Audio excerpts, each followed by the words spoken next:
নারীদের নিরাপত্তা বলতে আমরা যে সোশ্যাল মিডিয়া দেখি আসলে নিরাপত্তার অনেক ঘাটতি আছে, কারণ যেভাবে আমরা দেখতেছি এআই দিয়ে ফেস নিয়ে অনেক কিছু করছে। সো নারীদের নিরাপত্তাটা আসলে এখনো ওভাবে করে এনশিওর হয়নি, কারণ যে কেউ চাইলে যে কোনোভাবে অনেক কিছু করে ফেলতে পারে।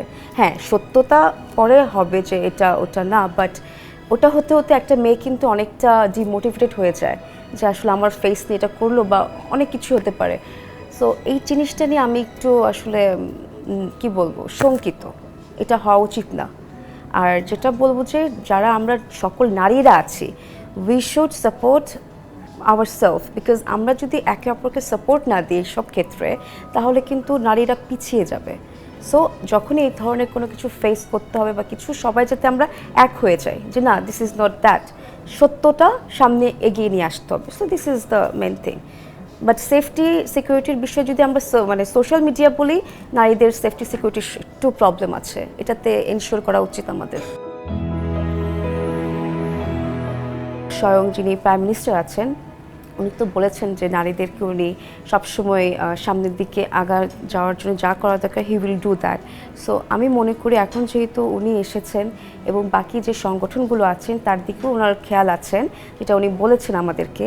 সো আমি মনে করি যে এখন যে প্রমিসগুলো প্রতি বছর করা হচ্ছে এবং ওগুলো বাস্তবায়ন হচ্ছে না, ইনশাল্লাহ এই বছর থেকে আমি ফিল করছি যে ইনশাল্লাহ এগুলো বাস্তবায়ন হবে।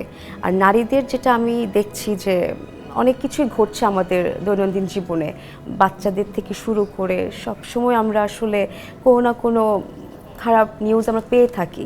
তো এই দিক থেকে আমি সরকার পক্ষকে বলবো যাতে এই জিনিসগুলো পুনরাবৃত্তি না হয়, এদের বিরুদ্ধে কঠোর আইন বাস্তবায়ন করা, যাতে করে পরবর্তীতে কেউ এরকম স্টেপ নেওয়ার ক্ষেত্রে ভয় পায় যে না, এ ধরনের কাজ করলে এই শাস্তিটা আমরা পাচ্ছি, যে আইনের মাধ্যমে যে শাস্তিটা পাওয়া উচিত, কোনো কিছু যাতে ঝুলে না যায়, যে পানিশমেন্টটা সে ডিজার্ভ করে তাকে সে পানিশমেন্টটা যাতে আওতায় আনে।